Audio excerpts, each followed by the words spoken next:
मेरे पीछे white Yes, board sir. लगा हुआ है।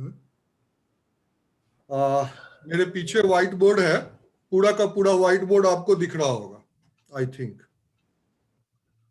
Yes, तो sir. हाँ यस सर।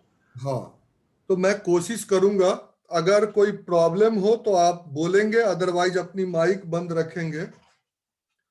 और जितनी बातें हमने अभी बोधायन नंबर के विषय में पढ़ी है, मैं एक बार उसको कोशिश करता हूं कि रिपीट कर दूं।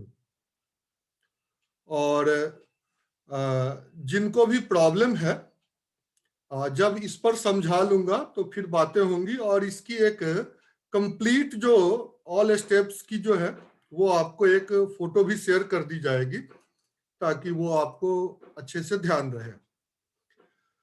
तो हम लोग अभी टोटल 14 बच्चे जुड़े हैं। मैं 1-2 मिनट और वेट कर लेता हूं, और तब तक एक छोटा सा पूरा का पूरा जो बोधायन नंबर है, हमारी कॉन्सेप्ट ही बेसिकली गलत है। जो फंडामेंटल जो मैथमेटिक्स अभी जो चल रहा है, एग्जिस्टिंग मॉडर्न मैथमेटिक्स चल रहा है, इसकी जो बेसिक कॉन्सेप्ट है ट्रिगोनोमेट्री को लेकर के, वो है कि ट्रायंगल बेस्ड ये प्रॉपर्टी है, और ये प्रॉपर्टी ही बेसिकली वो उसकी बेस ही गलत है समझाने की। तो अब हम चर्चा करेंगे कि बेसिकली बोधायन नंबर या ट्रिगोनोमेट्री जो है वो आपको ट्रायंगल बेस्ड नहीं है। इस पर हम चर्चा करेंगे और एक फिगर बनाएंगे, और उसी फिगर में आपको हम सारे स्टेप्स समझा सकते हैं। लेकिन अभी जितना हम लोग पीछे पढ़े हैं उन स्टेप्स की धीरे धीरे हम लोग चर्चा करेंगे, और कोशिश करेंगे कि लगभग 14 बच्चे आ गए हैं अभी तक। तो और भी ज्यादा आ गए होते तो ज्यादा बेटर रहता, फिर वो बाकी के बचे हुए बच्चे कहेंगे 2 दिन बाद कि सर मैं क्लास में प्रेजेंट नहीं था, तो ये समस्या खड़ी हो जाती है। और जरूरत तो सबकी होती है, काम सबकी होती है, काम मुझे भी है, लेकिन अपना टाइम जो है मैं नहीं छोड़ता, तो उस टाइम से अपना काम करता रहता हूँ। तो टाइम की जो है वो होनी चाहिए, क्योंकि उसके बिना जो है काम चलेगा नहीं। अब हम लोग धीरे धीरे देखते हैं कि बोधायन नंबर में बेसिकली आप ध्यान दें, मैं कोशिश कर रहा हूं, ये दिख रहा है figure? Yes sir, yes sir. Okay, तो ये हमारा एक सर्कल है। इस सर्कल में एक कॉर्ड हम लेते हैं आपके सामने, और एक ये सेंटर है सर्कल का, और ये मान लीजिए सेंटर से लेकर के कॉर्ड से होते हुए एक जैसे धनुष के ऊपर बाण चढ़ाया जाता है, वैसा जो है, तो ये एक धनुष बाण की आकृति बन के आपके सामने आती है सर्कल में। तो आप कई बार देखेंगे कि रामायण में भगवान राम जी धनुष बाण की चर्चा है, और महाभारत में अर्जुन के द्वारा धनुष बाण की चर्चा है। इन सब की चर्चा कभी निरर्थक नहीं होती, हर जगह विज्ञान होता है। और जब धनुर्वेद की चर्चा होती है तो वहां पर इन सब चीजों की बहुत महत्ता बढ़ जाती है। और आज जो मिसाइल टेक्नोलॉजी में भी वैदिक गणित का उपयोग बहुत ज्यादा होता है, और वो आपके सामने है। अब हम क्या करते हैं कि इसके सेंटर से एक लाइन डाल दिए, एक रेडियस ले लिया जो कॉर्ड के ऊपर जाकर के मिलता है। अब जैसा आपके सामने है, ये नीचे ये जो है इसको हम बेस कह सकते हैं। सेंटर ओ मान लीजिए, ये ए है, और ये बी है, और ये सी हो गया। तो ट्रायंगल ओ सी ए में ये बेस हो गया, ये परपेंडिकुलर हो गया, और ये आपका हाइपोटेन्यूस हो गया। तो ये बेस परपेंडिकुलर और हाइपोटेनियस, इसको हम आपके सामने अगर रख दें तो ये फर्स्ट स्टेप हमारा जो है बोधायन नंबर का यहां पर कंप्लीट हो जाता है।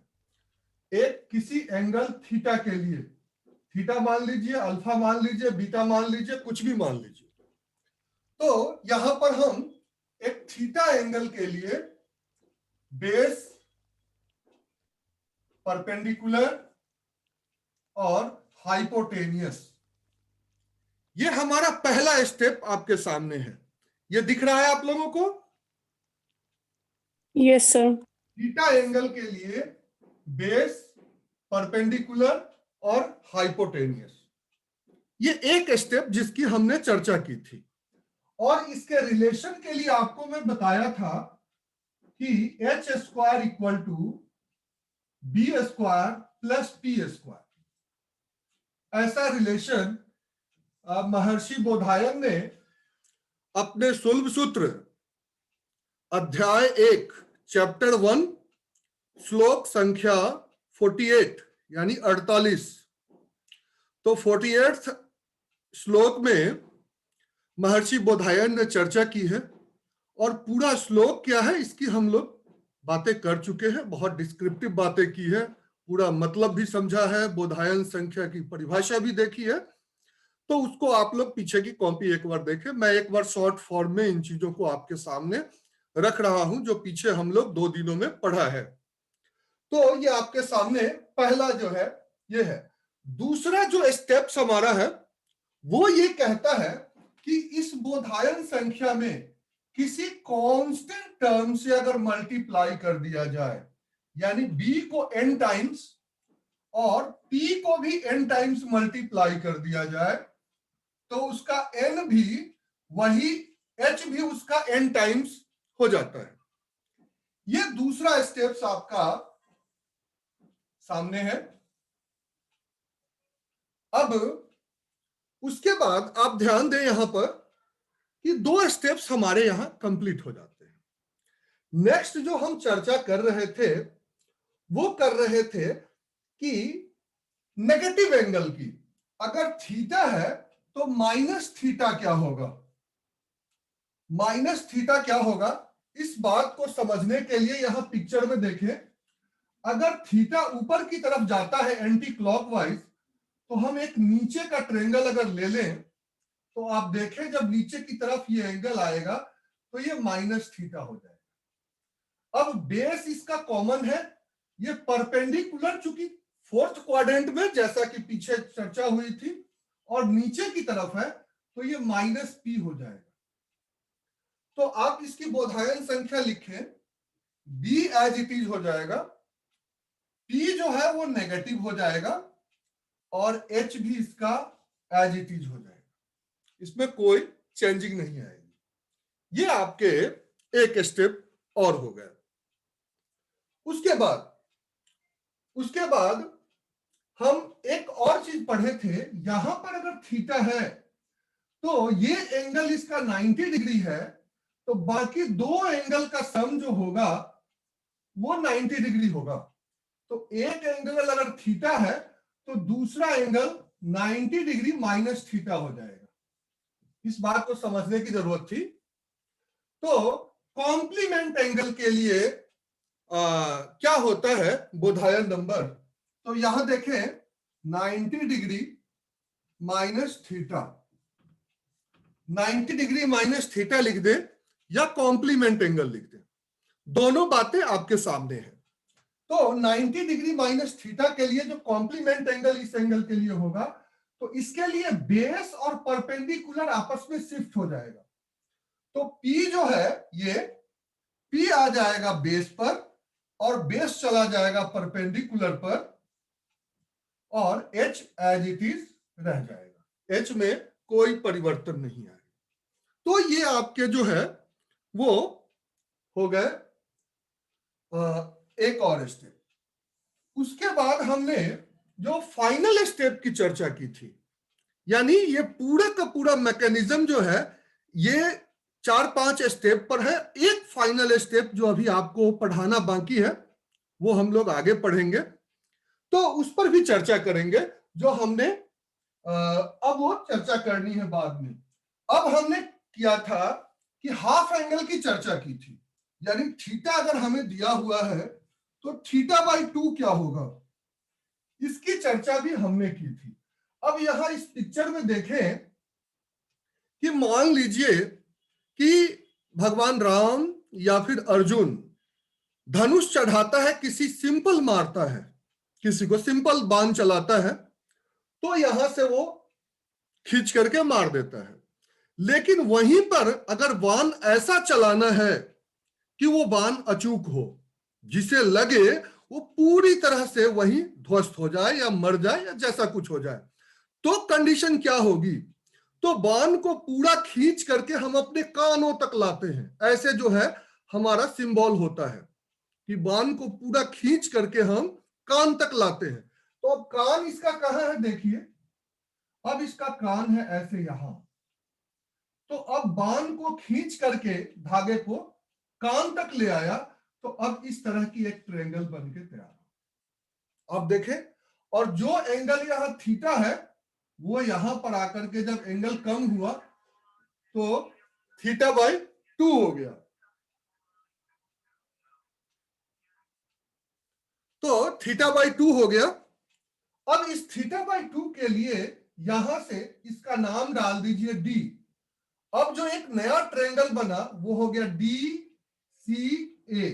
इस ट्रायंगल की चर्चा करेंगे। इस ट्रायंगल में आप देखें बेस क्या होगा, बेस बहुत इंपॉर्टेंट है। जो यहां पर हाइपोटेनियस है यानी रेडियस, वही रेडियस यहां पर है, तो रेडियस यानी हाइपोटेनियस एक बढ़ गया, तो H+B यानी B+H इसका बेस हो जाएगा इस ट्रायंगल के लिए। परपेंडिकुलर एज इट इज रह जाएगा, और आपको ये जो हाइपोटेनियस है वो आप इस फॉर्मूले से निकालेंगे। एक बार निकाल के देखें, फिर चर्चा करते हैं।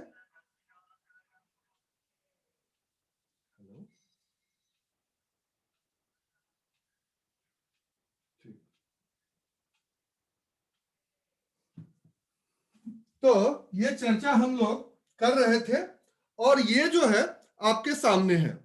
पूरी की पूरी बातें जब हमने की थी तो आपके सामने ये बताया था कि यही सारे स्टेप्स, पहला स्टेप्स बेस, परपेंडिकुलर और हाइपोटेनियस का है। दूसरा, किसी भी बोधायन नंबर में अगर किसी कांस्टेंट टर्म से हम मल्टीप्लाई करते हैं तो हमारा जो है वो बोधायन नंबर ही वापस लौट के आता है। उसके बाद ये हमारा है नेगेटिव एंगल। अगर ये एंगल नेगेटिव नीचे की तरफ है तो इसका जो बोधायन नंबर है वो बेस है, परपेंडिकुलर नेगेटिव हो जाता है, और ये हाइपोटेनियस एज इट इज रह जाता है। दूसरा, अब कॉम्प्लीमेंट एंगल की जो हम चर्चा कर रहे थे, तो ये कॉम्प्लीमेंट एंगल परपेंडिकुलर, बेस और हाइपोटेनियस। तो यहां देखें कि जो थीटा है और 90 माइनस थीटा है, उन दोनों के बेस और परपेंडिकुलर आपस में एक दूसरे से शिफ्ट हो जाते हैं, और जब इस तरह से शिफ्ट हो गए तब जो है हम इसको सॉल्व करते हैं। और दूसरा हमारा टर्म है θ/2। θ/2 के लिए आपके सामने देखें जो बेस हो जाएगा वो B और प्लस H हो जाएगा, जैसा कि आप लोगों को मैंने अभी दिखाया है। तो B+H हो जाएगा, परपेंडिकुलर एज इट इज रह जाएगा, और H निकालने का तरीका आपको मैंने बता दिया है, और वो जो है आपके सामने है B² + P²। B के जगह लिखेंगे B+H, इसका होल स्क्वायर करिए और P² हो जाएगा, उसको सॉल्व कर दीजिए और फिर उसके बाद उसका स्क्वायर रूट कर दीजिए, तो इसका जो है हाइपोटेनियस आपके सामने आ जाएगा। ये काफी इजी प्रोसेस था और इसको हम लोग जो है समझ रहे थे। तो कल जब क्लास खत्म हुआ था तो एक बच्चे का फोन आया था। उन्होंने कहा कि सर हम जो है वो ये क्लास जो किए हैं इसमें थोड़ी सी हमें जो है सो कमी रह गई है, एक दिन हम क्लास छोड़ दिए हुए थे। तो मैं कहा ठीक है, मैं कल जो लौटूंगा तो ब्लैक बोर्ड पर इसको जो है पूरे स्टेप्स को एक बार पूरा डिस्क्राइब तो उस ढंग से नहीं किया जैसा कि हमने पिछले सारे टर्म को डिस्क्राइब किया है, लेकिन शॉर्ट फॉर्म में इसको मैं बता दूंगा। इसके बाद एक स्टेप और है और वो फाइनल स्टेप है और मेन की वही है। तो उसकी चर्चा हम लोग फिर जो है, क्योंकि यहाँ ब्लैक बोर्ड भी थोड़ा सा सीमित है, हमारे पास उतना जगह नहीं है, उसके पिक्चर वगैरह बनाने में थोड़े से टाइम लगते हैं, तो थोड़े से हम जो है बाकी की चर्चा जो है तो फिर अपने जाके अपने काम पर करते हैं। और जैसा कि आप लोगों ने देख ही लिया है और इसको आप लोग कॉपी पर भी मेंशन कर सकते हैं और बाकी की चर्चा हम लोग अब थोड़ा स्क्रीन शेयर के माध्यम से करेंगे और उसके बाद हमारी चर्चा होगी। तो उसमें हम चीजों को आपके सामने एक बार वो करके रखते हैं और जो बातें मैंने आपको बताई है आप देखें।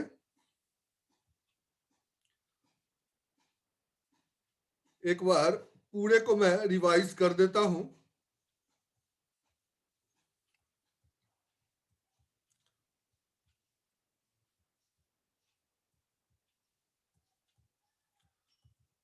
ये बोधायन संख्या इसका जो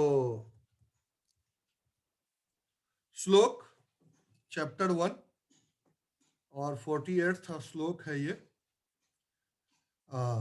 दीर्घ चतुरस्य स्त्रस्य क्षण्या रज्जु पाशरुमानी त्रंगमानी च यत् पृथक भूते कुरु तद दुभयं करोति। बोधायन सुलभ सूत्र यानी दीर्घ चतुरस्त्र यानी आयत होता है, इसका मतलब पाशरुमानी यानी लंब और त्रंगमानी आधार नामक भुजाएं जितना अलग अलग वर्ग प्रमाण बनाती है उन पर खिंची हुई अक्षण्य रज्जु यानी कर्ण या विकर्ण उनके योग फल जितना वर्ग क्षेत्र फल बनाता है, ऐसा। और बोधायन संख्या की परिभाषा जो हमने चर्चा की वो है दीर्घ चतुरस्त्र आयत की पार्श्वमानी यानी कोटि, लंब जिसको कहते हैं, त्र्यंगमाणी यानी भुज आधार एवं अक्षण्य रज्जु। यहाँ पर हम अगर कॉमा भी डाल दें तो कोई प्रॉब्लम नहीं होगी। तो भुज आधार अक्षण्य रज्जु विकर्ण के संबंध की संख्यात्मक अभिव्यक्ति जो है वो बोधायन संख्या कही जाती है। तो इस प्रकार आपका ये सिद्ध होता है। ये आपके सामने है, त्रंगमाणी स्क्वायर प्लस पार्श्वमानी स्क्वायर इक्वल टू अक्षण्य रज्जु का स्क्वायर, आधार स्क्वायर प्लस लंब स्क्वायर इक्वल टू कर्ण स्क्वायर। ये आपके सामने है। इस पर हमने कुछ क्वेश्चन भी आपके सामने ये रखे थे और इसकी प्रेजेंटेशन भी दिखाई थी। तो इस प्रकार जो है, और ट्रिपलेट्स के विषय में भी आपको मैं समझाया था कि कैसे बोधायन ट्रिपलेट बनता है। तो इसकी फाइनल जो आपको मैंने बताई थी वो है ये 2n n square minus 1 n square plus 1, n की वैल्यू डाल करके जो है सो आप जितने चाहे उतने ट्रिपलेट्स या त्रिक, बोधायन त्रिक या जो भी है वो बना सकते हैं। इस पर हमने आपसे एक्सरसाइज भी करवाया था, कुछ एक दो क्वेश्चन की हिंट भी आपको मैं दिया था इसी में, जो आपकी डाउट थी तो चर्चा किया था। और 27 की क्लास यहाँ से स्टार्ट हुई थी, कांस्टेंट टर्म को किस प्रकार से मल्टीप्लाई करने पर किसी भी नंबर का जो आता है प्रोडक्ट वो री बोधायन नंबर बन के तैयार हो जाता है। जैसे आपने देखा अल्फा है, अल्फा अगर 3, 4, 5 है तो 2 से गुना किया तो 6, 8, 10 हो गया। आप एक चीज ध्यान दीजिएगा कि मैंने 2 अल्फा नहीं लिखा है, बहुत सोच समझ के हमने ऐसा किया है, तो इस बात का ध्यान रखिएगा। 2 अल्फा होने पर चीजें थोड़ी सी डिफरेंट हो जाती है, तो वो बहुत इंपॉर्टेंट है। यहाँ पर हम 2 से मल्टीप्लाई किए तो 2 अल्फा, 3 से मल्टीप्लाई किए तो 3 अल्फा क्यों नहीं लिखा, कुछ इसके पीछे कारण था, तो वो आगे आपको समझ में आएगा जब हम अगला स्टेप इसका करेंगे। तो आपके सामने इस प्रकार 2 से 3 से मल्टीप्लाई करने पर 6, 8, 10 आया, ये भी एक बोधायन संख्या बनती है। और 3 से मल्टीप्लाई किया तो 9, 12, 15, ये भी एक बोधायन नंबर बनती है। उसके बाद इसी तरह से अगर हम जनरल टर्म की तरफ जाएं तो n से मल्टीप्लाई करने पर ये बोधायन नंबर बन के तैयार होता है।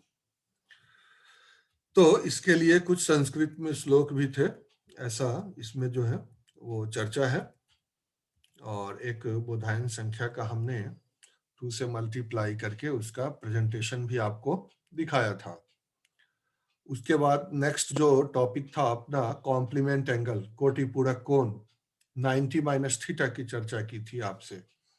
तो 90 माइनस थीटा की जब चर्चा करेंगे तो एक राइट एंगल ट्रायंगल का एक एक्यूट एंगल अगर थीटा है तो दूसरा एक्यूट एंगल जो होगा वो 90 माइनस थीटा होगा। तो इसकी भी चर्चा आपके सामने की थी। तो इसका जो ये देखें बोधायन संख्या को जो अगर सारणी रूप में आप लिखें तो पी बी एच यानी बेस के जगह पी आ जाएगा और कोटि लंब की जगह बी आ जाएगा और एच एज इट इज रह जाएगा, जैसा कि अभी हमने आपके सामने चर्चा की है। और इस पर जो है एक क्वेश्चन भी आपके सामने करा दिया था। उसके बाद हम नेगेटिव एंगल की चर्चा किए थे। अभी आपने देखा कि हर चीज के लिए हम अलग अलग फिगर बना रहे थे, लेकिन जब हम ब्लैक बोर्ड पर आए हैं तो एक ही फिगर में आपको हर चीज दिखा दिया है। तो ये ट्रायंगल ट्रिग्नोमेट्री नहीं, सर्कुलरोमेट्री इसका नाम अगर रखा जाए तो ज्यादा बेटर हो सकता था, क्योंकि ये सब कुछ सर्कल से डिफाइन होता है। तो आप देखें नेगेटिव एंगल के लिए नीचे ऊपर जो है आपके सामने चीजें हैं, ऊपर थीटा, नीचे माइनस थीटा है जब क्लॉकवाइज मूव करेगा तो, और एंटी क्लॉकवाइज चलेगा तो ये थीटा होगा। ऐसा एंगल की जो है अपनी टेंडेंसी होती है। तो परपेंडिकुलर सिर्फ इसमें नेगेटिव हो जाता है, माइनस थीटा में, नेगेटिव एंगल में, बाकी सब कुछ एज इट इज रह जाता है। हमें इसमें कोई ज्यादा रॉकेट साइंस नहीं है जो समझने में प्रॉब्लम होगी। मैथमेटिक्स तो वाकई बहुत ही इजी है और इसको हमने डिफाइन कर रखा है थोड़ा कैसे इसकी चर्चा होती है। यहाँ पर आप देखेंगे हाफ एंगल की हमने चर्चा कर रखी है, हाफ एंगल को समझाया भी था, आपके सामने भी रखा था। और जैसे कि कैसे है इसका डिस्क्रिप्शन जो है आपके सामने है। और हाफ एंगल के लिए जब आपसे मैंने चर्चा किया था तो बताया था कि उसका एंगल अगर थीटा है तो उसका base perpendicular hypotenuse B P H जो है हो जाएगा। लेकिन जब थीटा बाई 2 के लिए आप फिगर देखें एंगल सी ए बी में, यहाँ जो गिवन फिगर है उसमें ट्रायंगल सी ए बी में अगर आप देखें तो आपके सामने चीजें आती है। तो ये जो है नीचे बेस जो हो जाएगा पहले का बी और उसके बाद radius, radius equal to hypotenuse of the first triangle. तो बी प्लस एच इसका बेस हो जाएगा, परपेंडिकुलर एज इट इज रह जाएगा। तो हाइपोटेनियस इसका क्या बनेगा वो आपके सामने नीचे लिखा हुआ है, रूट अंडर 2h ब्रैकेट में b प्लस एच। तो ऐसा जो है वो आपके सामने आ जाएगा, ये तैयार हो जाएगा। चैट में एक बच्चे ने इसका लिख के भेजा भी है, बढ़िया है। और उसके बाद हमने ये sine x cos x tan x की चर्चा की थी, हालांकि इसकी अलग से हम चर्चा करेंगे जब हम ट्रायंगल ट्रिग्नोमेट्री आपको इसमें चर्चा करेंगे ट्रिग्नोमेट्री की, तो इसमें हम अलग से चर्चा करेंगे। अभी हम इसकी चर्चा वहां नहीं कर रखे थे, लेकिन जब थोड़ी सी चीजें बढ़ानी हुई तो मैं आपको बता दिया कि इसकी भी चर्चा हम लोग कर सकते हैं। तो इस तरह से हम जो है आगे बढ़ रहे थे। उसके बाद तो एक आपको इस पर मैंने एक्सरसाइज दिया था कि एक एंगल की बोधायन संख्या 3, 4, 5 है, तो बाकी सब चीज थीटा ऑब्लिक ए आप कुछ भी ले सकते हैं। यहाँ पर थीटा हो या ए हो, तो आप कुछ भी लेकर के इसको सॉल्व कर सकते हैं। और इस तरह से आपके सामने मैंने इन चीजों को रखा था। एक क्वेश्चन सॉल्व करके भी दिखाया था आपको। और उसके बाद हम चर्चा कर रहे थे आपके सामने कि डिफरेंट जो एंगल्स है उसकी बोधायन संख्या की हम चर्चा कर रहे थे। तो उसमें आपको हम सिर्फ 60 डिग्री की बात बताए थे। 60 डिग्री की बोधायन संख्या के विषय में चर्चा किए थे आपके सामने। और मैंने इसको 1√3 और 2, यानी 1 अगर बेस है नीचे वाला, 1 अगर बेस है तो √3 उसका परपेंडिकुलर होगा और 2 इसकी हाइपोटेनियस होगी। आप इसको बोधायन संख्या के ऊपर चेक कर सकते हैं, जैसा कि मैंने आपसे चर्चा किया था। तो जब 60 डिग्री आपके पास आ जाएगा तो कोणार्ध के माध्यम से आप इसका 30 डिग्री निकाल सकते हैं, और दूसरा कॉम्प्लीमेंट एंगल के माध्यम से भी आप इसका 30 डिग्री निकाल सकते हैं। तो ऐसा कि हमने चर्चा किया था। अब इसमें जो कुछ एक्सरसाइज मैंने आपको भेजा था, इस पर किन किन लोगों का काम हुआ है, इसमें थोड़ा सा जो है सो बातचीत हो सकती है। और उसके बाद अब हमारे पास इस टर्म में मात्र 6 मिनट समय है। नेक्स्ट टॉपिक जो है सो हम शुरू करेंगे, तो उसके लिए हम चर्चा करेंगे। और फिर पहले तो 30 का एंगल बनाना सिखाया था, उसके बाद 15 के भी एंगल, यानी 30 को हाफ करेंगे तो 15 का एंगल हो जाएगा। तो ये भी चर्चा हुई थी कि 15 का एंगल कैसे बन सकता है, तो उस पर भी आपसे बात करने के लिए जो है हुई थी कि इस पर हम लोग चर्चा करेंगे। तो इस तरह से आप में से जिन लोगों ने इस पर काम किया है वो अपनी फोटो मुझे भेज सकते हैं ग्रुप पर। और अभी आज कुछ बच्चे ने अपनी अटेंडेंस नहीं लगाई है। यहाँ जुड़े हुए हैं 16 बच्चे और 13 बच्चे की अटेंडेंस आई है, तो कोई 3 बच्चे ने अपनी अटेंडेंस नहीं लगाई है। तो ज्यादा भी नहीं लगाना है और कम भी नहीं लगाना है, जितने लोग हैं कम से कम उतना तो आना चाहिए।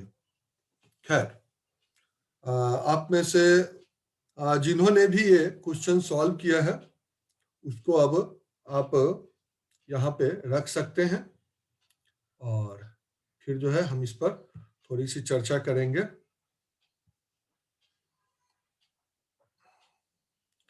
उसके बाद आपसे जो है बात करेंगे।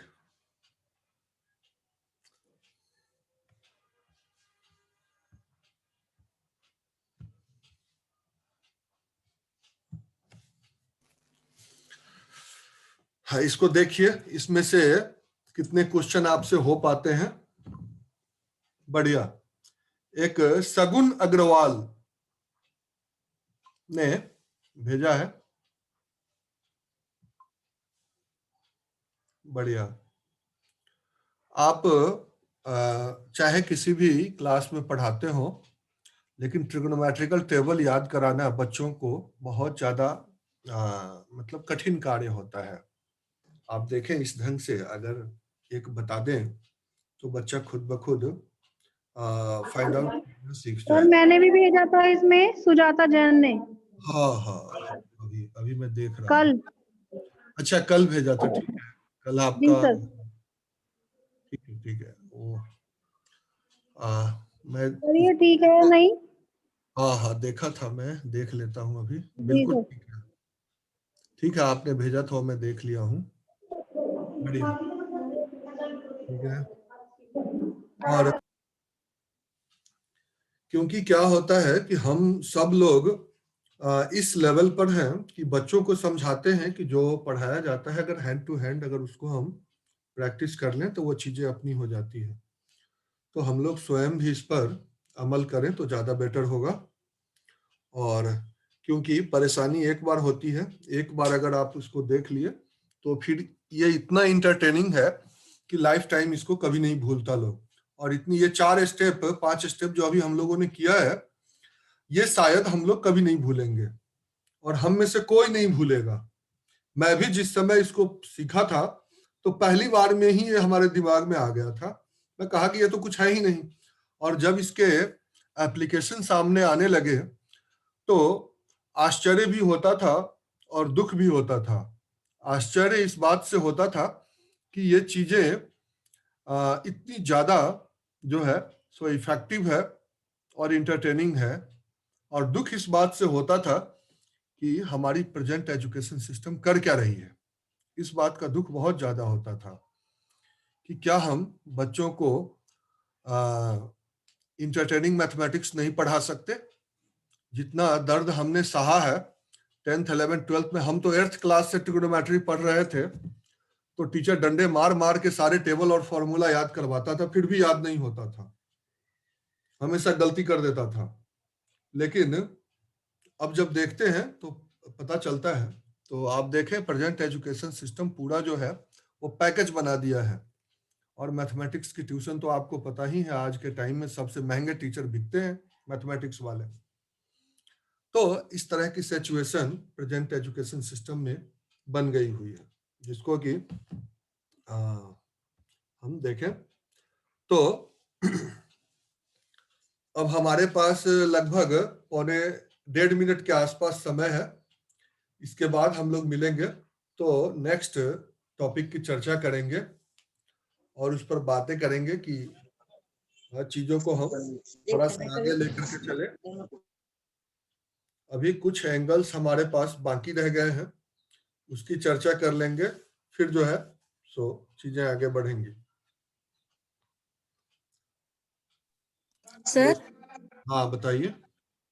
सर शिक्षा बुक्स मंगाई थी मैंने दिल्ली से, हाँ तो उसमें बीज गणित और लीलावती वाली उन्होंने मना कर दिया कि हमारे यहाँ नहीं मिलेंगी। आज मैं जा रहा हूँ न्यास, आज मैं बात करूंगा कि आपके मना करने से चीजें नहीं होती।